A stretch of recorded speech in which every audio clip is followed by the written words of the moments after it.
दोस्तों, महात्मा बुद्ध एक गांव में प्रवचन सुना रहे थे। उन्होंने पास हुए लोगों के समीप अपनी मधुर वाणी से सभी को संबोधित करते हुए बताया कि हर किसी मनुष्य को धरती माँ की तरह सहनशील तथा क्षमाशील होना चाहिए। क्रोध मानव का ऐसा शत्रु है जो दूसरों को तो हानि पहुँचाएगा, साथ में खुद भी उससे नहीं बच पाएगा।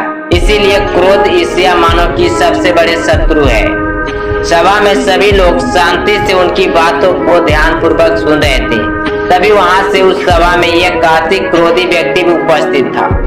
वह पहले तो उनकी बात सुनता रहा, फिर वह अचानक महात्मा जी से क्रोधित होकर बोला। बोलते समय उसका आंखें खून के समान लाल हो रही थी।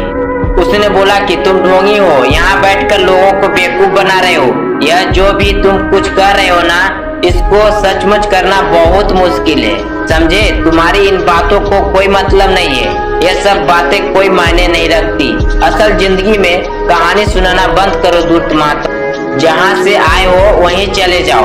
ऐसे कठोर वचन सुनकर भी महात्मा जी ने उस क्रोधी पुरुष का कोई विरोध नहीं किया और न ही उसकी बातों पर कोई भी प्रतिक्रिया दी। वह शांत रहे और अपना काम करते रहे। जिस वो पुरुष और भी क्रोधित हो गया, उसकी समझ नहीं आया वह क्या करे।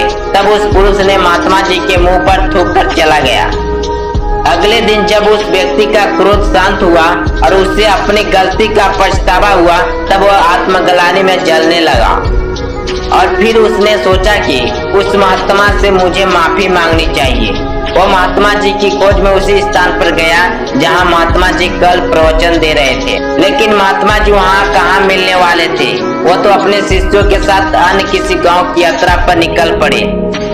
वह पुरुष सब लोगों से महात्मा जी के बारे में पूछता पूछता उस स्थान पर पहुंच गया जहां की महात्मा जी प्रवचन कर रहे थे। तब उस पुरुष को महात्मा जी के शिष्यों ने उसे उनके पास जाने से रोका, लेकिन महात्मा जी ने अपने शिष्यों को आदेश दिया कि आने दो उस पुरुष को।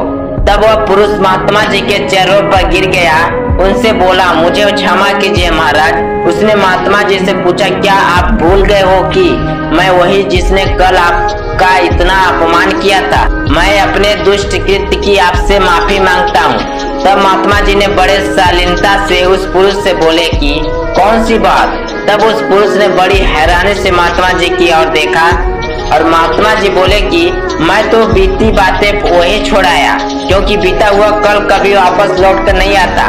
इसीलिए बीती हुई बातों की वजह से आज और अपना आने वाला कल नहीं बिगड़ना चाहिए। जो हो गया सो हो गया। तुम्हें अपनी भूल का एहसास हुआ, यही सबसे बड़ी बात है। तुम अपनी गलती को मान लिया, सो तुम अब निर्मल हो गए हो। इसीलिए कोई भी गलानी अपने मन में नहीं रखो। अपने आने वाले कल के बारे में विचार करो और उसे सुधारने का प्रयास करो। महात्मा जी की बात सुनकर उस पुरुष के मन का भार हल्का हो गया और उसने महात्मा जी के चरणों को पकड़कर कहा, आज से मैं अपने क्रोध का त्याग करता हूँ और धर्मान और क्षमाशील होने का प्रण आज से लेता हूँ। दोस्तों, हमें इस कहानी से यह प्रेरणा मिलती है कि यदि अपने बीती हुई कल की गलती को लेकर हमें वर्तमान में उसका पछतावा न कर, उस गलती को हमें अपने भविष्य में कभी नहीं करना चाहिए, क्योंकि दोस्तों बीता हुआ कल कभी लौटकर वापस नहीं आता। तो दोस्तों, ये कहानी कैसा लगा कमेंट सेक्शन में जरूर बताएं। अगर हमारे चैनल पर नए हो तो हमारे चैनल को कर लीजिए सब्सक्राइब और बेल आइकन को कर लीजिए प्रेस, ताकि जो भी मैं इस चैनल पर स्टोरी वीडियो अपलोड करूं सबसे पहले नोटिफिकेशन आप तक पहुंचे।